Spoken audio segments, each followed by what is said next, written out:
You ask Tiger to solve. This deals with linear equations with one unknown. The final result is a equals -572. Let's solve it step by step. Swap sides. Isolate the a. Multiply both sides by 11. Group like terms.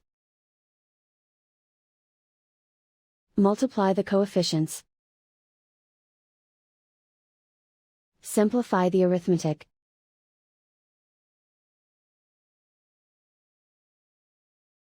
Convert the a into a positive number. Multiply both sides by -1.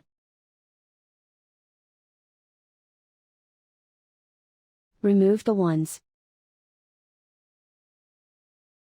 Simplify the arithmetic.